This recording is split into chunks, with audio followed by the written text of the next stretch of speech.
जी sir.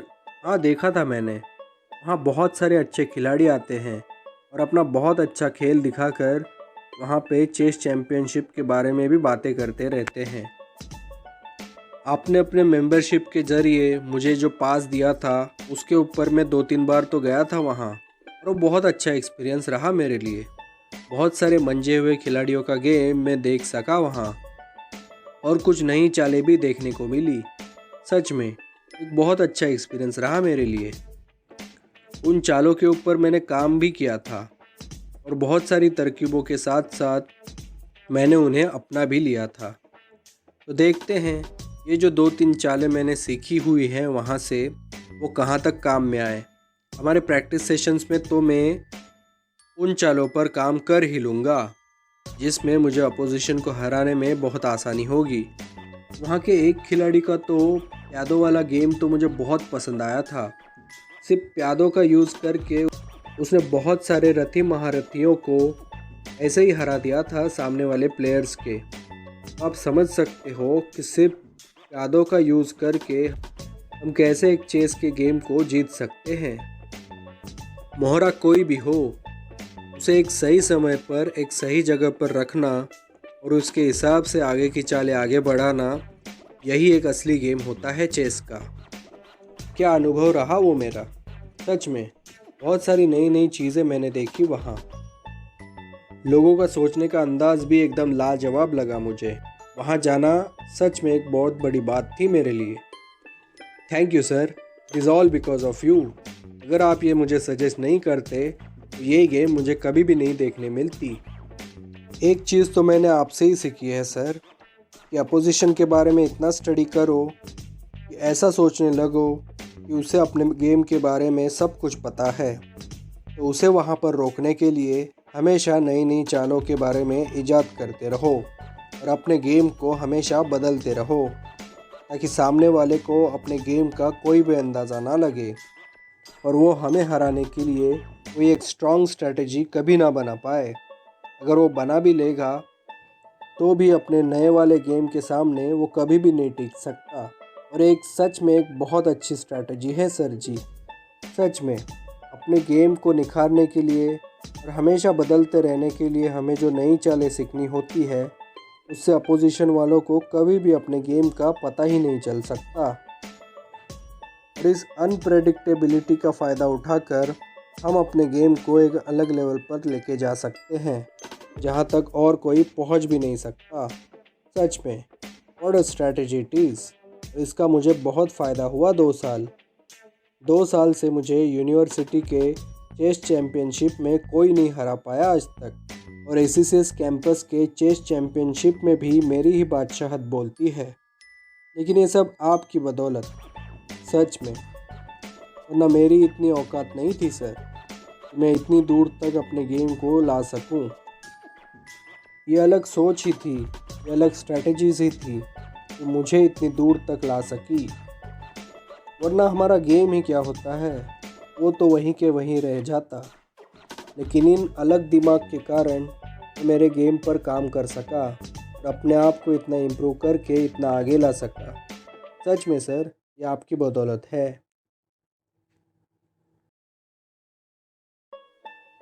तो ईश्वर, इसी बात को लेकर मैं तुम्हें पूछना चाहता हूँ कि तुम्हारे साथ साथ और भी 7 लोग थे जो इस चेस चैम्पियनशिप में तुम्हारे साथ compete कर रहे थे ACCS की तरफ से। तो सोचो अब वो कहाँ हैं और तुम कहाँ हो। क्या वो है तुम्हारे साथ, अभी भी compete करते हैं? क्या वो अभी भी खेल रहे हैं ACCS की तरफ से या नहीं? तुम ही बताओ। जी सर, वो तो अभी नहीं है। मेरे जो पार्टनर्स हैं वो हमेशा चेंज होते रहते हैं। लेकिन इसमें कौन सी बात हुई सर? अरे यही तो बड़ी बात है ईश्वर। जो मैंने अब तक तुमसे कहा था तुम्हारे स्किल सेट के बारे में, वही बात इस चेस चैम्पियनशिप में भी उजागर होती है। तुम्हारी सोच, तुम्हारी अंडरस्टैंडिंग कितनी स्ट्रांग है ये इससे पता चलता है। जो गाइडेंस मैंने तुम्हें दिया था वैसे ही मैंने उन बाकी के 7 लोगों को भी दिया था। लेकिन तुम भी देख रहे हो कि आज तुम कहाँ हो और वो सब कहाँ हैं। तो बात यही है ईश्वर, मैं जो चीज़ें तुम लोगों को दे रहा था उन्हें समझना हर किसी की बात नहीं होती। वो चीज़ें शायद तुम अच्छी तरीके से समझ पाए, इसलिए तुम लास्ट 2 ईयर से यूनिवर्सिटी के चेस चैम्पियनशिप के बादशाह हो। और वो 7 जन, वो तो आजकल चेस भी नहीं खेल रहे हैं। क्यों? ऐसा क्यों? जवाब साफ है, क्योंकि वो इस चीज़ को कभी भी समझ ही नहीं पाए जितना कि तुम समझ पाए। तो यही चीज़ तुम्हें तुम्हारे स्टडीज़ में भी काम में आएगी। ये चेस चैम्पियनशिप, ये स्पोर्ट्स, खेल कूद, ये इवेंट्स, ये एक्स्ट्रा करिकुलर्स, ये सब क्या होता है?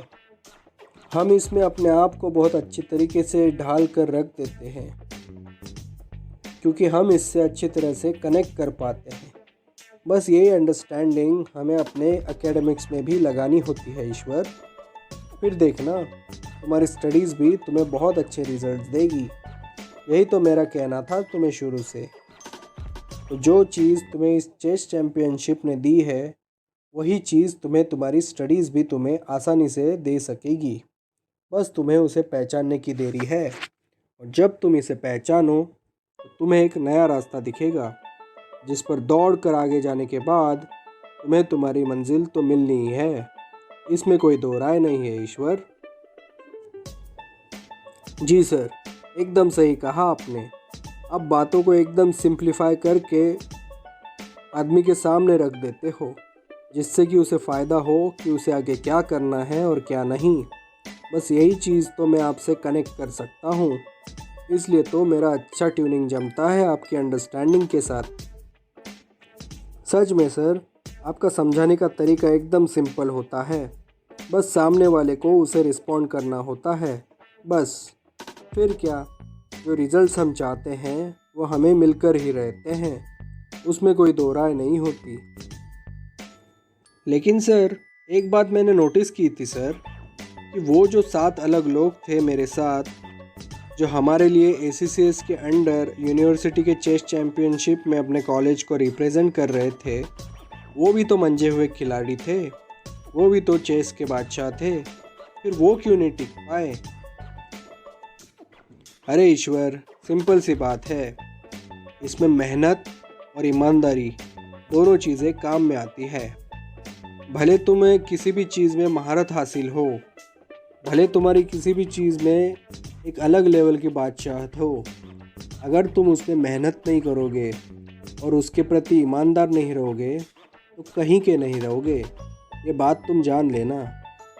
वो 7 लोग, वो 7 खिलाड़ी तुमसे भी बेहतर और अच्छा चेस खेल लेते थे, ये बात तो तुम्हें माननी होगी। लेकिन वो अपने खेल के प्रति इतने मेहनती नहीं थे, और ईमानदार तो दूर दूर तक नहीं थे।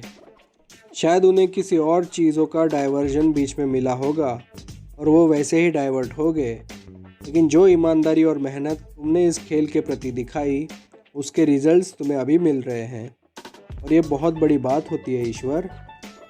अगर हम हमारे काम के प्रति मेहनत और ईमानदारी नहीं दिखा पाए तो हम किसी के भी नहीं हो सकते, किसी के भी नहीं, क्योंकि हमारा काम ही हमारी असली पहचान होती है ईश्वर, जो हमें हमारे जीवन में एक असली पहचान, एक असली रास्ता दिखाकर हमें आगे बढ़ाती रहती है।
तो क्या सर मैं ये मान लूँ कि वो लोग अपने गेम के प्रति मेहनती और ईमानदार नहीं थे? क्या आप ऐसा कहना चाहते हो?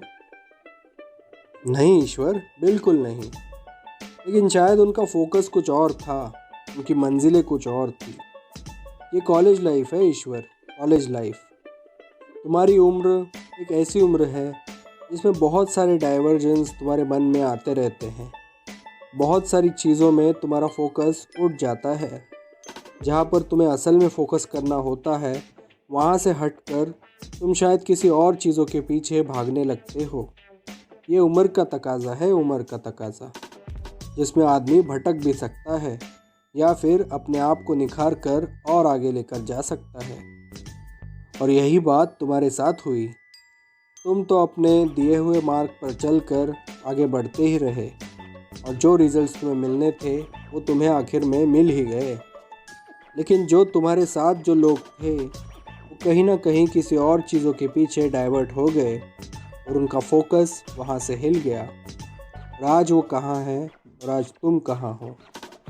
उनको अपने गेम में महारत तो हासिल थी, बादशाहत भी थी उनकी, लेकिन वो अपने गेम के प्रति इतने मेहनती और ईमानदार नहीं रह सके। पता नहीं क्यों, शायद वो ये चाहते भी होंगे, लेकिन चाहकर भी वो सब नहीं कर पाए जो तुम सब अचीव कर पाए थे ईश्वर। और ये सच में बहुत बड़ी बात होती है। अपनी मेहनत, अपनी लगन आज भी इस कलयुग के दौर में कायम है, जहाँ तुम्हें अपने डिज़ायर रिजल्ट्स मिलकर ही रहते हैं। इसमें कोई दो राय नहीं है। बस तुम्हें अपना काम आगे करते जाना है, बीच में कहीं नहीं रुकना है। ये चीज़ें करना बिल्कुल ही आसान नहीं होता। इसमें बहुत सारी चीज़ों में अपना माइंडसेट बदलना होता है, वो भी अच्छाई के लिए। वरना इस दुनिया में है ही क्या, बुरा होने के लिए एक दिन भी काफ़ी होता है, लेकिन अच्छा होने के लिए सालों साल लगते हैं। बस ऐसी ये चीज़ है। एक बार तुम किसी चीज़ के पीछे पड़ जाओ तो उसकी एक लेवल के बाद तुम्हें आदत पड़ जाती है, और यही अच्छी आदत तुम्हें और अच्छे स्किल जुटाने में काम में आती है। इसलिए तो डिसिप्लिन इतना काम में आता है हमारी लाइफ में। वरना अपने अपने फील्ड में तो मनमौजी लोग तो होते ही रहते हैं, अपने ही मन का काम करने वाले। लेकिन ऐसे लोग एक तय वक्त के बाद अपने फील्ड में कहीं भी नहीं दिखते। अपने फील्ड से कहाँ गायब हो जाते हैं उन्हें भी नहीं पता चलता, क्योंकि उनके पास लैक ऑफ डिसिप्लिन होता है। अपने मन की बात सुनना एक बहुत अच्छी बात होती है, लेकिन वो हर जगह पर काम में नहीं आती। कुछ जगहों पर हमें कुछ काम करने ही होते हैं, जिसमें डिसिप्लिन ही हमें वो चीज़ें करने में आसान रास्ता दिखा देते हैं। इसलिए तो मेरा फोकस हमेशा प्रैक्टिस गेमों पर होता है। एक बार तुम प्रैक्टिस गेमों में अपना पसीना बहा लो तो तुम अपने गेम के बारे में क्या सच है और क्या झूठ है ये आराम से जान सकते हो। यही चीज़ तुम रियल मैचेस में कभी नहीं कर सकते, क्योंकि वहाँ पर एक अलग तौर का प्रेशर होता है जिसमें तुम अपने गेम को कभी भी नहीं सुधार सकते। वो प्रेशर ही तुम्हें ऐसा मार देगा वहाँ कि तुम अपने गेम पर कभी भी वहाँ काम नहीं कर सकते। इसलिए प्रैक्टिस गेमों में भले ही तुम्हारी हार हो जाए, लेकिन तुम्हारा परफॉर्मेंस निखर के आगे लाने के लिए ऐसे ऐसे गेम्स तुम्हें बहुत मदद करते रहेंगे। इसलिए मेरा मानना है कि अगर डिसिप्लिन के हिसाब से तुम अपने आप को इम्प्रूव कराना चाहते हो तो प्रैक्टिस गेमों का हिस्सा हमेशा बनते रहो। ये प्रैक्टिस गेम ही होते हैं जो तुम्हें तुम्हारे गेम के बारे में एक असल आईना तुम्हारे सामने रख सकते हैं, जिसमें तुम अपने आप को देखकर अपने स्ट्रेंथ्स और अपने कमज़ोरियों के ऊपर काम करके तुम अपने गेम को एक अलग लेवल पर लेकर जा सकते हो ईश्वर। और यही तो एक असल बात होती है जो बहुत सारे लोग नहीं कर पाते, टैलेंट और काबिलियत होने के बावजूद भी।